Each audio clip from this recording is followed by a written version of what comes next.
Assalamu alaikum. Welcome to Revive FM 94.0. I'm your host Nawaz Raja Pakistani with your weekly program Signature Talk. Today we are going to discuss about the colonialism. Colonialism. I don't know why it's not coming on my the tongue. So actually you have seen in last two programs. First we have discussed about the Ukraine and the current situation going on in the Ukraine, and before that there was a guest. He was the author of two books as well, and he discussed about the same topic which we are going to discuss today. And it's my pleasure to have with me today as a guest Dr. Rebecca Masterton, and I welcome her to enter the program. Uh, Thank you for joining me in the program. Walaikum salam wa rahmatullah. Thank you for the invitation. Thank you. So actually, I attended one of your program, and I was quite impressed that you have, the quite a lot in your basket to share with our listeners and viewers. So before I give your introduction, I want if you can introduce yourself, because it's much better than if I give your introduction. How can you introduce yourself? Bismillah ar-Rahman ar-Rahim. Well, I converted to Islam in 1999, and I have since my teens questioned the Western secular culture in which I have been raised, and gone into many different kinds of studies and research. I did my degree in Japanese language and literature. I did my master's in comparative East Asian and African literature, and I did my doctorate in Islamic literature of West Africa, where I also researched about the imposition of a mentality, a way of life by the French in West Africa.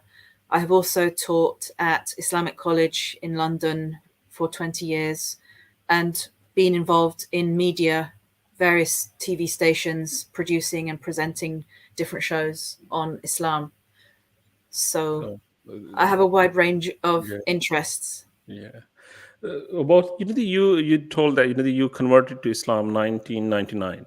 Yeah, So if I ask you some questions about this, I hope you don't mind. Yeah, that's fine. Yeah. yeah. So the most of the time the people like you are very well learned. People ask the why. What was the reason that you converted to Islam? What was that special thing? And also that special time and point where you decided, no, okay, this is the time I have to go into this path. So can you describe that moment and the feeling and all sort of things if you can? I think that I was always feeling that in the culture in which I was raised, which was a nice culture, nothing particularly wrong with it, just it just lacked knowledge of spiritual dimensions of life. And people around me were mainly concerned just with worldly affairs, just thinking about the world that you see around you. And for me, I always felt as if I'm on the outside looking in. I didn't really fit in with the culture in which I was raised. And from a young age, I kind of saw how our society is artificially constructed. So I was seeking spiritual knowledge, and I was also deeply questioning the artificial culture that I was expected to be a part of. There's an unconscious expectation that you're going to follow a certain path, and like all of your peers and your friends and colleagues, family members. But to me, I just saw that there wasn't a particular point in the culture in which I was raised. Okay, it might be nice on the surface, but what is the point of us living like this? The big questions hadn't been answered, let alone people having knowledge about that. And I did study in Japan when I was 18. I stayed with Japanese family for 3 months. And then after that, I went to Malaysia just for a few days. And that was my first experience of uh, a Muslim environment. And I instinctively felt a lot more comfortable in that environment. So coming into Islam for me was very much a kind of instinctive thing, because at that stage, I hadn't been given any books to read. I didn't know many Muslims. I certainly didn't know any other converts. So I didn't know that converting to Islam was something that people did. I just felt that it made sense. I just feel that in the West, we have lost so much in terms of knowledge of what it is to be a human being, spiritual dimensions of existence, akhlaq, morality, certainly morality. And I had Muslim friends. I moved in with a young woman who was Moroccan, British Moroccan, and she was studying Arabic, and we went out to Egypt together. And once I got to Egypt, I didn't want to come back to the West. Okay. Yeah. And of course, then I came to the path of Ahl Bayt alayhim salam in 2003. That's a whole other story, because I didn't know that there were different kind of versions of Islam, we could say. So, yeah. Okay, so it is, you talked about the spirituality. Sorry, spirituality. So the like the before converting into Islam, like you were feeling like some people say, some converts say, like we were feeling empty from our heart side, like we were not content. So was it that type of thing, or only it was instinct? Okay, I have to go. I think this is the right path to go. It was a very overwhelming kind of realization. So I had studied other books on, say, spirituality, spiritual practices. I had friends who were interested in spiritual development, but it was all very kind of hodgepodge, mix and match, take what you want from it.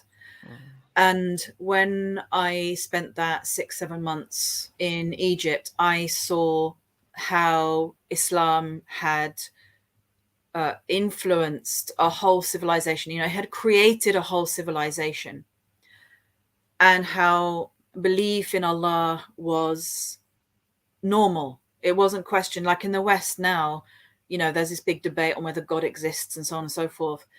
I just found that Islam is a whole body of teachings. It's very straightforward. It's very classical. It's doesn't have kind of fancy little frills around it in a way that a lot of Western people, they like all the kind of fake spiritual talk. They kind of like all the fancy spiritual, mumbo jumbo, we could almost say. But I found Islam to be very, very comprehensive, very logical, and very beautiful as well. It has a profound beauty, and it allows you to be both a human being in the material dimension and in the spiritual dimension. So it was from there that when I came back to England, I didn't want to come back, but I had to come back in a sense. And when I came back, that's when I started to do more research. So I came back in 1997 and then did research for 2 years and converted in 1999.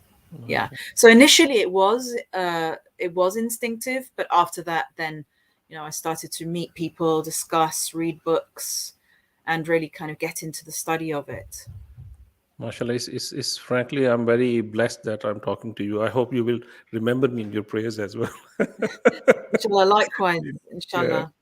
inshallah. So the most of the time when someone convert to Islam or revert to Islam, they face family backlash. Okay, so the family will say, okay, we will not talk to you, or these type of things. They will leave you alone, and you will have a family pressure as well. So, will have you faced that pressure, or you were quite lucky to have, okay, you have converted and everyone accepted you in your family. Okay, that's fine.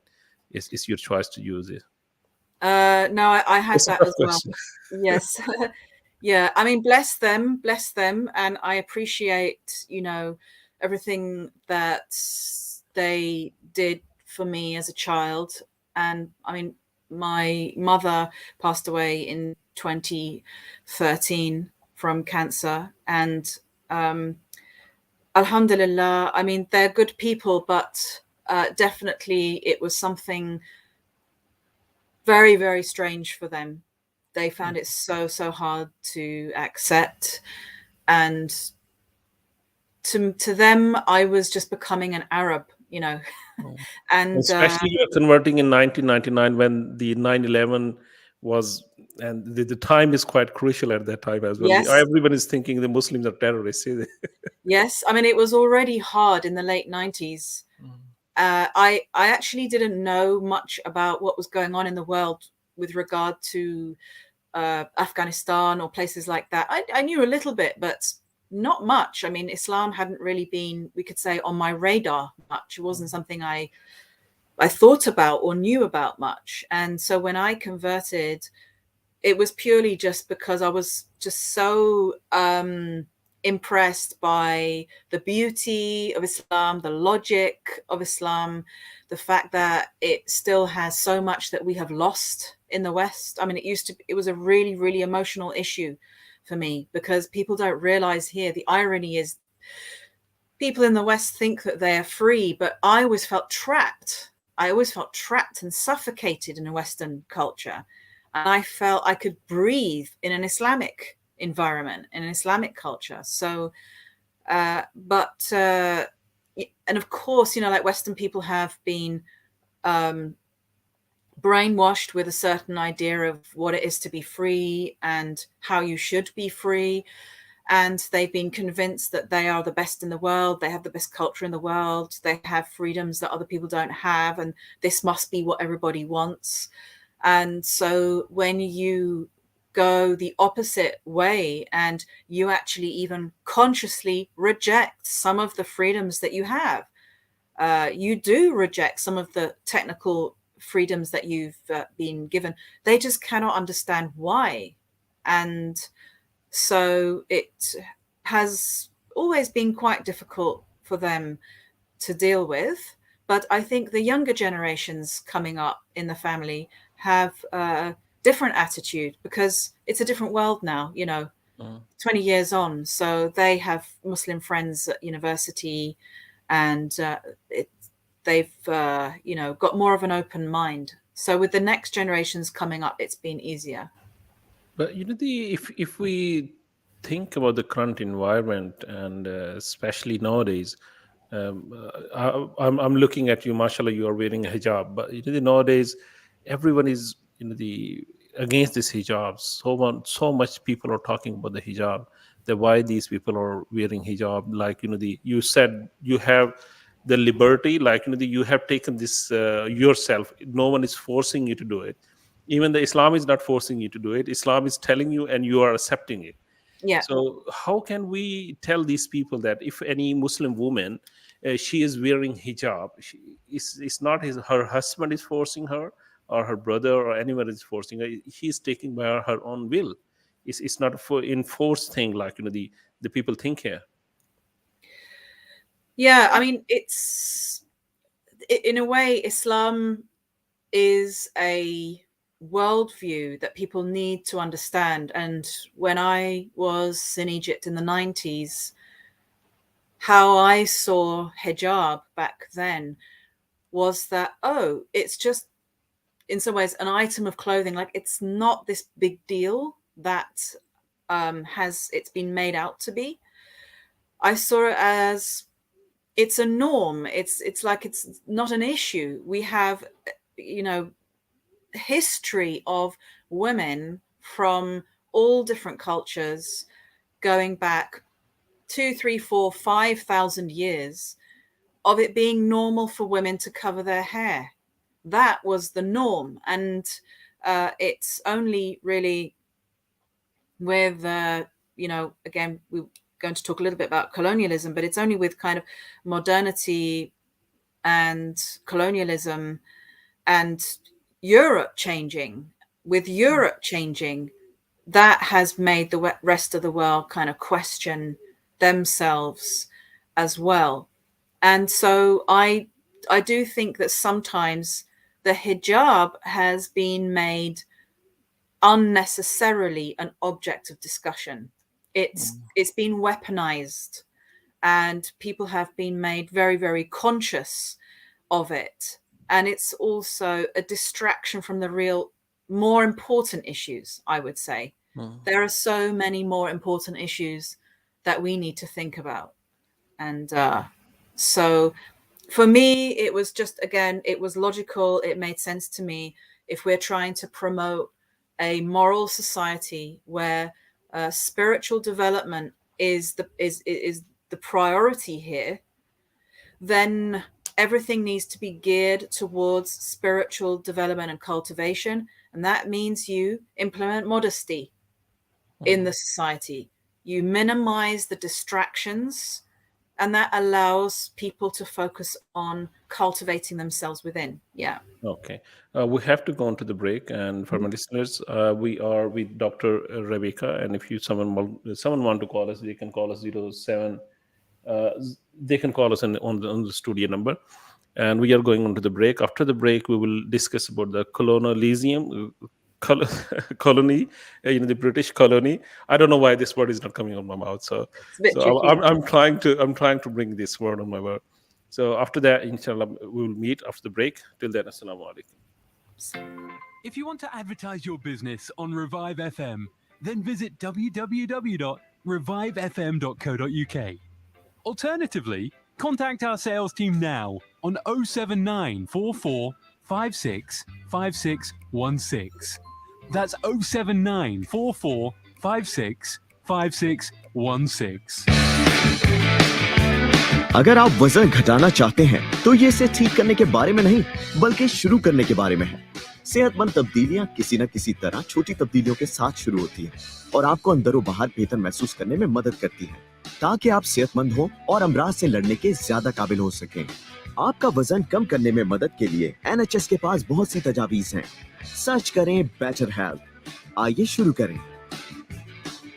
Turkish Kitchen, the best Turkish food you'll ever taste. We only use the highest quality meat. Along with our mixed grill platters, we serve cold mezes, hot mezes, lamachin, and a wide selection of fish options. To order for delivery or collection, call us now on 0208 507 8822. That's 0208 507 8822. Or visit us at 41 Ripple Road, Barking, ID11 7NT. We can also take group bookings and take care of all your party needs. The Turkish Kitchen, Barking. Looking to get your finances in order? MR Accountants has you covered. We provide a full range of accountancy and taxation services, including annual and management accounts, self-assessment tax returns, VAT, bookkeeping, and payroll services. We ensure you're kept up to date with the latest legislation, and our client-focused approach helps us plan your business finances from savings to investments. We are MR Accountants. Visit our website at mraccountants.com or call us on 0203 432 9138. Minhaj welfare foundation में आपका अतिया जिंदगी की उम्मीद आपकी मदद से मुमकिन हुआ। दुनिया भर में 30 लाख से ज्यादा खवातीन, बुजुर्गों और बच्चों तक साफ पानी की फ्राहमी, मुतासरा इलाकों में हंगामी इमदाद, यतीम और बेसहारा बच्चों की दादरसी। इस साल हम आपके ताउन से और आगे बढ़ना चाहते हैं। अपनी ज़कात, सदकात और खैरात के जरिए इन मंसूबों का हिस्सा बनिए। अभी कॉल कीजिए 0300 3030 777 या हमारी वेबसाइट विजिट करें www.minhajwelfare.org.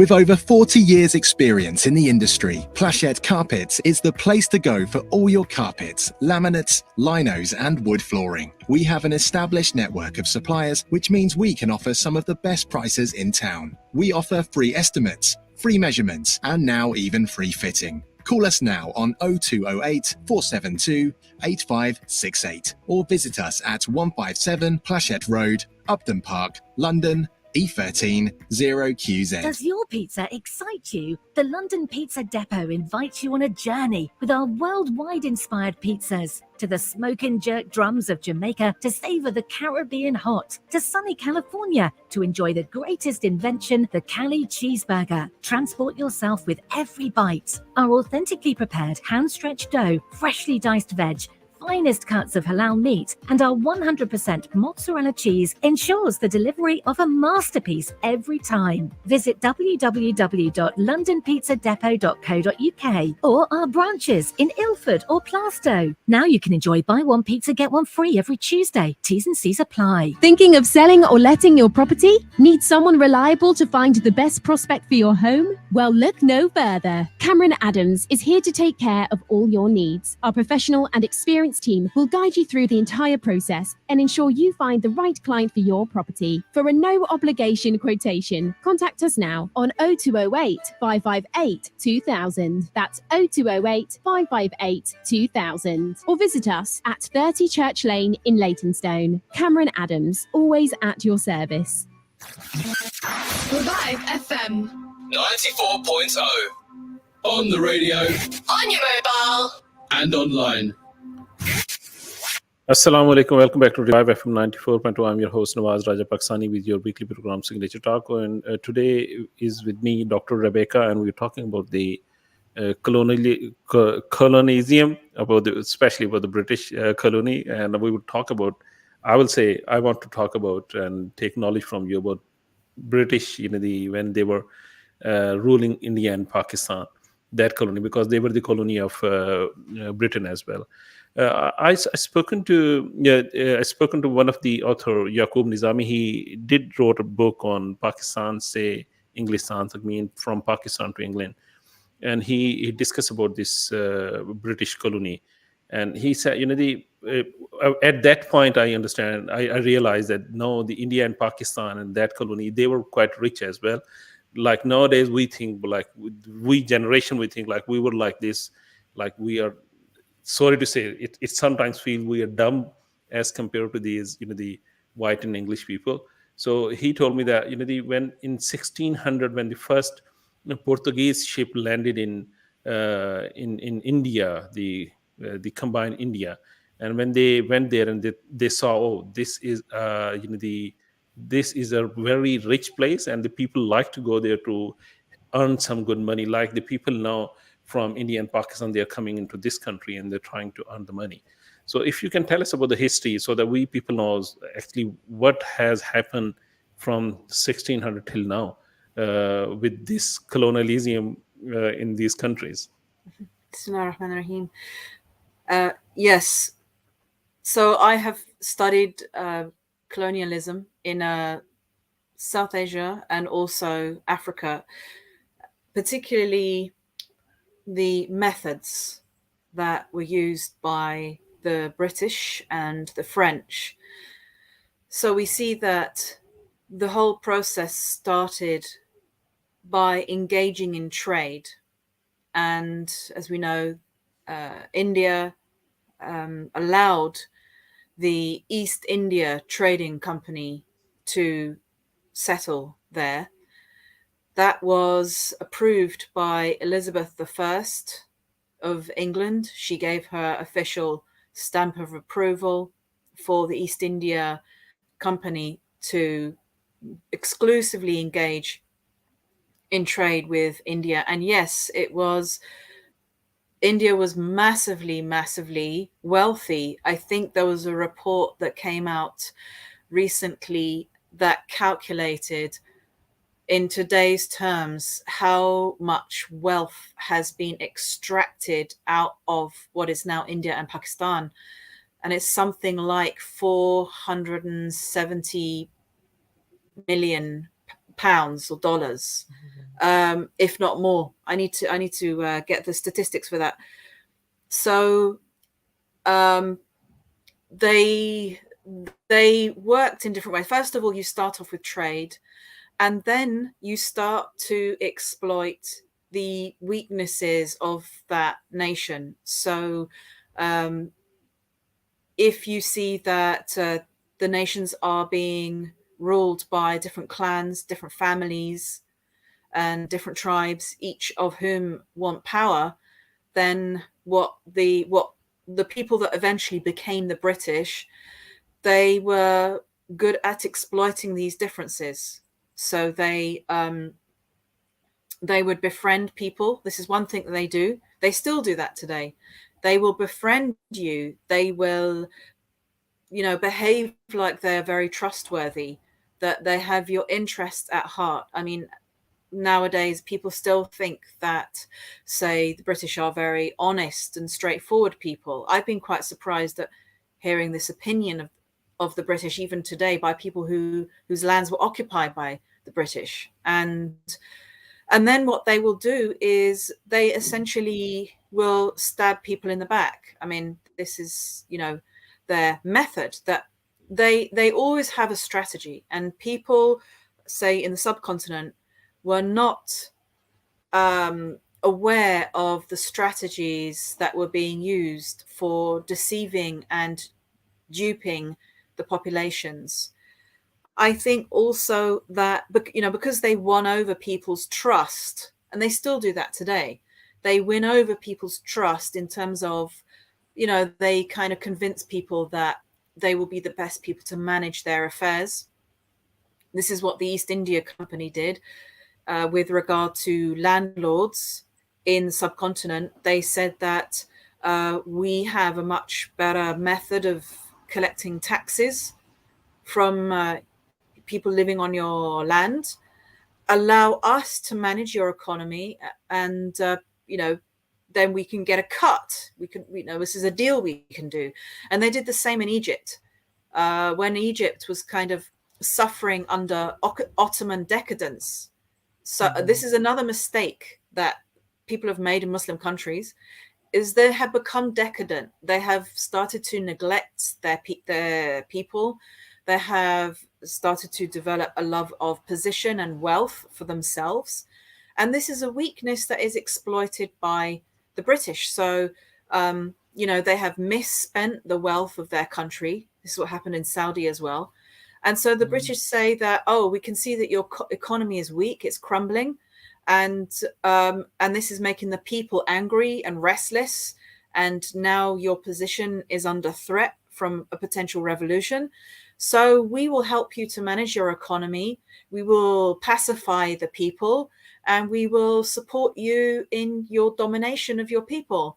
And so the elites say, yeah, that sounds good. You manage things for us. We can keep our position. And we will keep our own people down so that we can maintain our position. But then eventually what would happen is that the British would oust, they would stab these people in the back that they'd made the deal with, and they would take over their position. They would take over their land. They would still give them kind of like the outward show of being in position. So like the Nawabs in India, they eventually appropriated their property, and then they would give them a little bit back.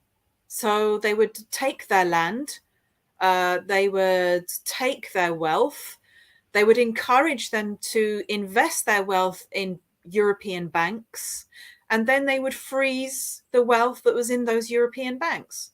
And today we still have Swiss banks that have billions of dollars that were taken from India, from India's elite. And then they would give a little bit back. So, okay, you can have this crumbling palace. You can have your crumbling palace. You can have your fancy clothes, and a few servants. And you can look like you're still a prince. And this is what people accepted. So I would say it's not just in terms of like we need to blame the British, but also it's that people allowed it to happen. And this is what is happening today still. The situation is that people are allowing it to happen still today. This is the problem. Like I was thinking, like in India and Pakistan, they at the time, like in 1600 and 1700, they didn't use the force. They used this trading company. It's still very strange. Like how it came out of their hands and they got into these British hands totally. Like I don't understand this logic at all. It is a trading company, but still, they have the army, they have the forces. How come they have, they controlled those people so that they cannot control the country? Yeah, I mean, I think what the British did was initially they start with trade, and then they follow that up with arms. So they start out being friends, and then eventually they start to corner these nawabs or these lords or these princes, and then they can threaten to use firepower. And what the British did was they exploited divisions between South India and North India, between the Hindus and Muslims. They exploited those differences. And yes, there is this big question of how the East India Company managed to build up one of the biggest armies in India. Why they recruited from among Muslims and Hindus and Sikhs, and how they had been allowed to do that. I can only say that these, again, because of the infighting between the elites in India, they simply had fewer men to make up the army and fewer resources between themselves, and these differences were exploited. I think also, as I've heard from was one from way back, there was a British person who was interviewed about how the British managed to gain a foothold in this massive continent. You know, I mean, Britain is like this little island, and they managed to take over a massively wealthy continent. And part of that was through bluffing. So part of that was through presenting themselves as more powerful than they were, and convincing people that they had greater skills, they were better people. I mean, what they did in Africa, as I was saying the other day, when they were occupying Africa, British and French did this, was that they never allowed people in Africa to see them getting sick. So if they got ill from any local disease, they would be packed off and sent back to Europe. So local people never saw them get sick and didn't see them die. So they thought, wow, these people are so strong, they're so efficient, they don't get sick, they don't die. And it wasn't until they got recruited into the armies in Europe in the First World War that they realized that Europeans are no different from anybody else. They get sick, they die, they get upset there. And they also discovered, oh, there are poor Europeans as well. Not all Europeans are wealthy. So in essence, the British managed to create this image that they are wealthy, sophisticated, efficient, and they just managed to kind of bluff their way in. Have they do the same technique in African countries as well? Like East India Company and this type of bluff and things, like they have used in the same way in the African countries. And what about the France? Because Algeria and these countries were the France colony as well. Yes. So France occupied countries in West Africa and also North Africa. One of the most famous countries they occupied up until the 60s was Algeria. So again, that's a massive amount of land that they occupied. And they worked on different fronts. So again, they would send in traders. Then they followed that up with priests. So they were, in essence, using religion to control other people. And again, they exploited the differences. So in Africa as well, you had these very big Sufi orders, Qadariya, Tijaniya, and they also had their differences. So the Tijaniya, they were split into different groups among different shuyukh. The Qadariya were also split as well. And so then what the occupiers would do, the French or the British, they would basically find out who's willing to work with them against their own people.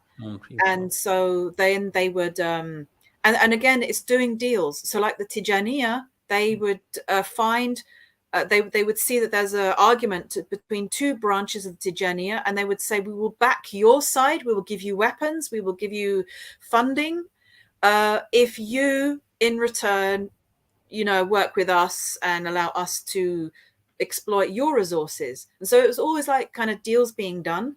And then the firepower. So eventually, the Europeans bring their armies in, and then they start to do things like bring in a state of emergency, like what happened in Algeria. They prevent people from engaging in large gatherings, and they will arrest them, they will imprison them. They built prisons, they were executing people. So once they prevented people from meeting, like you can't have more than 4 people meeting. If you do, you'll be arrested and imprisoned and executed. Then you're limiting how much people can communicate with each other. This happened in Algeria as well. Okay, well, at the moment we will go on to the break, and after the break, I want to discuss the effects of these, the British colony and the France, like they have on the culture of India and Pakistan, like France on the Algeria. Yeah. So we want to discuss about the effects of these things on the culture as well. We'll get back to you after the break. If someone wants to ask a question, they can call us on studio number 0333 444 0940. And they can also send us a text message 0333 444 0940. And I am joined by Dr. Rebecca. So please do call us. We'll see you after the break. ये आयशा है। ये बहुत छोटी सी थी जब इसके वालिद का एक हादसे में इंतकाल हो गया। वो अपनी माँ और छोटे बहन भाइयों के साथ रहती है। आयशा जैसी लाखों बच्चियां जिंदगी की बुनियादी सहूलतों से बिल्कुल महरूम हैं।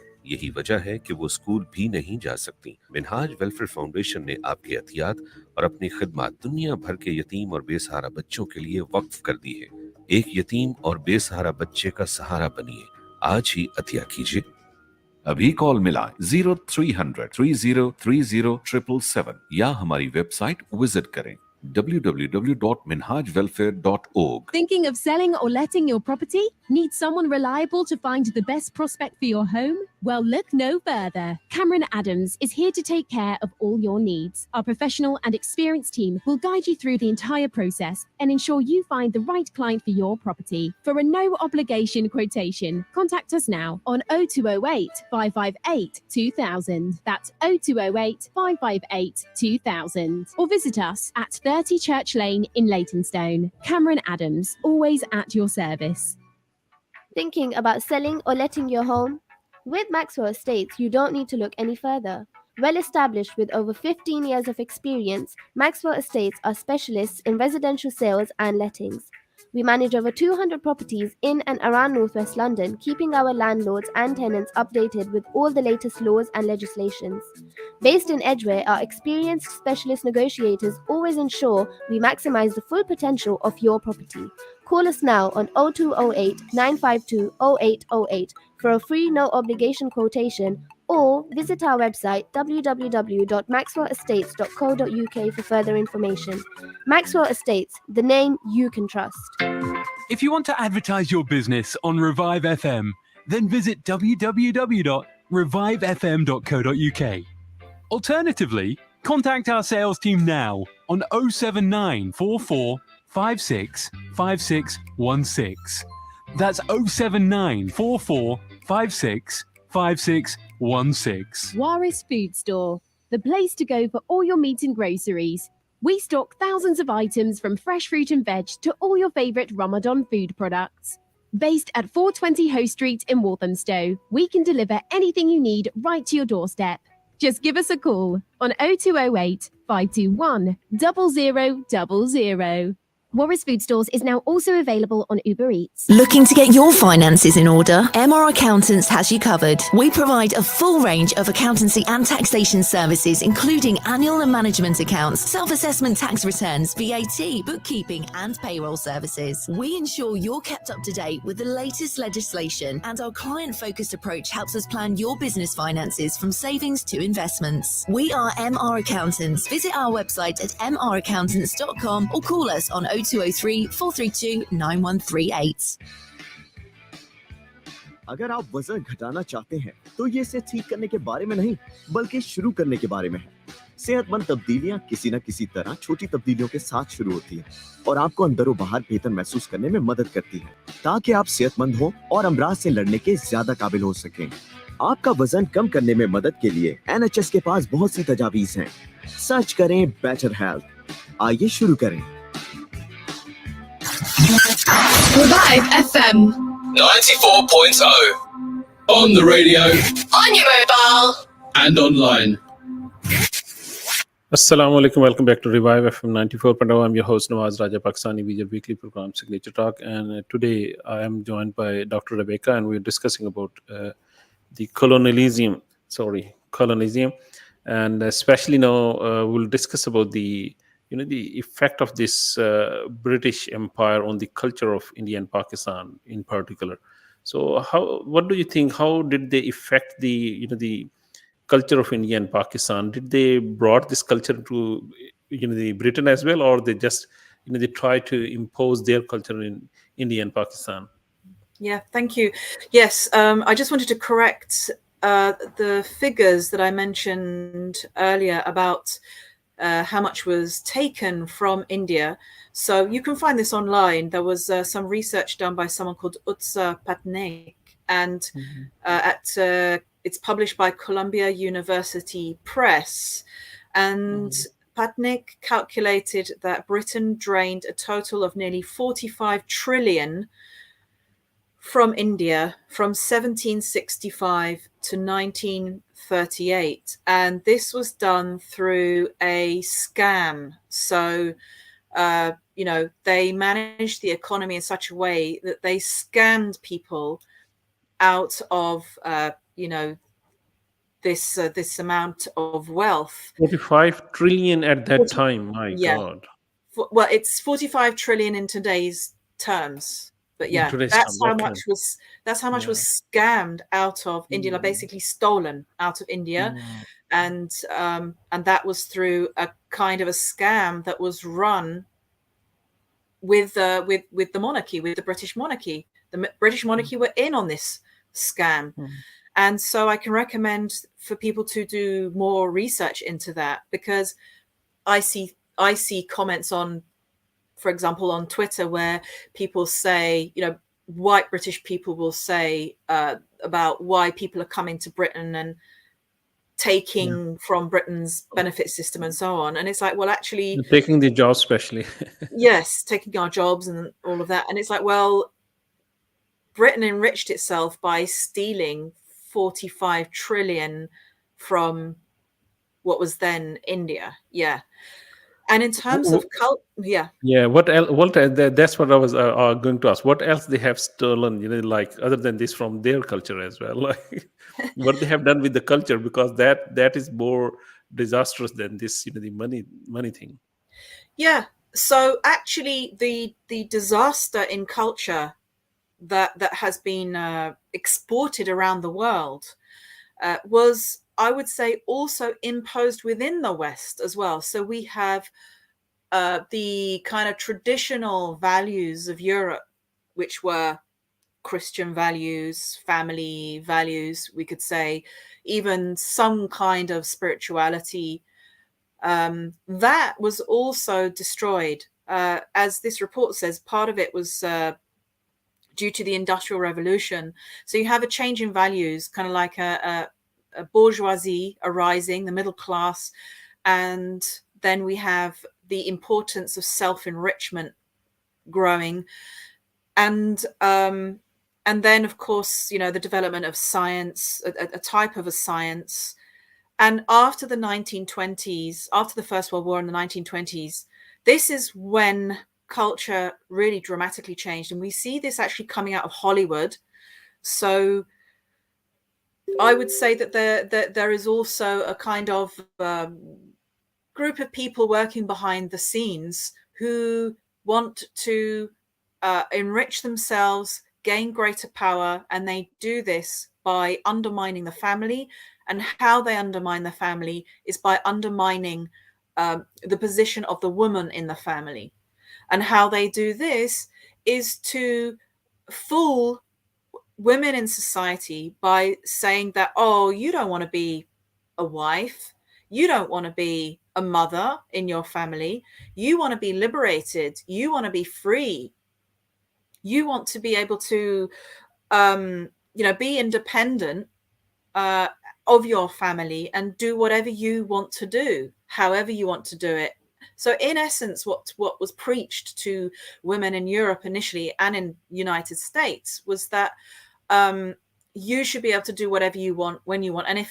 And it was encouraging them to dislike responsibilities, in a sense, to dislike this role of being a pillar of the society. They see it as oppressive. They want to be able to dance and sing and be a pop star or an actress. They want to be glamorous and they want to be rich, and it's not interesting being a mother. And so this attitude was exported, and I'm still seeing that going on in countries like Turkey. This message, literally like propaganda through the media, is still being put out through different movies, and it's targeting young women particularly, and giving them this impression that they will be much happier if they are on their own and just going after kind of the rich materialistic lifestyle. And actually this is just fooling women into becoming an economic component in part of the larger economy. Yeah. They have made women a commodity, frankly. Yes, they've commoditized women, and women are still falling for this. They're still falling for they want the status, they want the position, and they don't really want the responsibilities that they used to have. I'm not saying that, particularly European women in Britain, yes, they didn't have rights in the 19th century. There were certain rights that they didn't have, but the solution to that is not to actually become a commodity that can be exploited by anybody who wants to come along and exploit you. So this has been exported to Japan. We see now in Japan, because Japan was also on the receiving end of a very intensive modernization program from the 1920s. We now see in Japan massive psychological problems. They've got rid of the traditional religious and family structures and religious practice and spirituality. They've replaced that with hyper materialism. And there's been a breakdown of the family. And now what we have in Japan, I would say, is a lot of mental and psychological problems. A lot. Yeah. Well, one thing which I again want to ask related to this India and Pakistan, they have in their culture, in a simple term, I will say, if they see the white person, English person, they will consider him more better than their self. Like they will consider himself as inferior, and this type of inferiority complex is in every I shouldn't say every single person, but it's most of the time, most of the person, they have this inferiority complex that these the white people or the British people, they are much better than us and they are more intelligent. So this type of complex issue they have. So how can we really bring them out of this stage now? Because it definitely is is stopping them to progress in the world. Yeah. Well, I would say to people that we need to show the true face of European society, what is going on in European cities. We have drug problems, we have alcohol problems, we have poverty. I met someone who, yes, it was a woman from Comoros, Muslim woman from Comoros.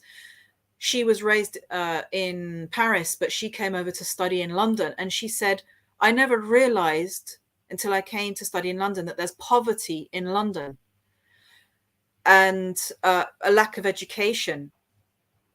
And so what we need to do is, again, work through the media. I've done this on a very small scale on my YouTube channel. I've just got a couple of videos up there where I'm going out in the street in London to try to show the true face of what it is like here. We have youth, whole generations who are totally lost and confused.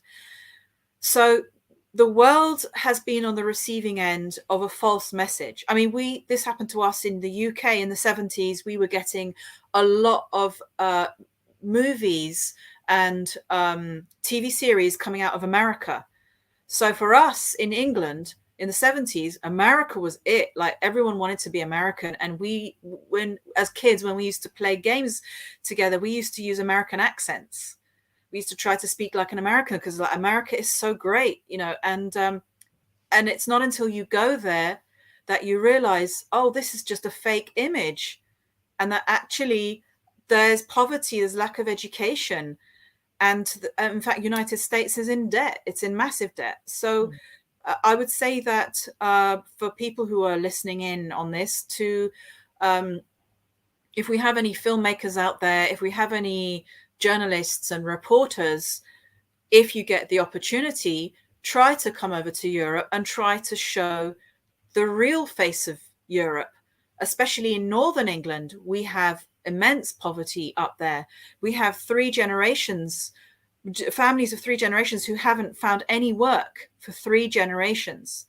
They've been living on the poverty line for, you know, going back to the 1960s. And so we need to show the true face of this, and we need to also encourage people to go to appreciate the culture that they have lost. Exactly. And to appreciate their language, and you know, their literature, their poetry, their history.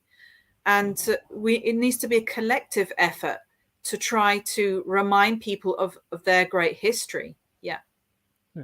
I think we have only 1 minute left, and Yeah. if you want to give any message, I think I will leave it to you. So, what do you want to say about, like, again, you have discussed about this, the British colony and this thing, and what about you want to say anything about the converting to Islam and this culture, or anything if you want to say in 1 minute, you have time. Yes. So, well, how can we say it in just 1 minute? But I would say to people today that Britain is still using tricks that it used when it was openly colonizing countries, and that to all the young people who are listening in on this show, please do your research into British colonialism, and you will learn how India and Pakistan people were duped and deceived, and still are being duped and deceived, and that you need to get back the treasures that you have lost. Yeah, thank you. And I really thank you for joining me in the show. And I hope in the future as well, you will take some time out and, give us a time so that the people can learn from your research and the experience as well. Inshallah. Yes, if you want to say something. No, inshallah. Thank you very much for the show. I hope. Inshallah. Inshallah. Inshallah. See you inshallah next week. Till then, assalamu alaikum.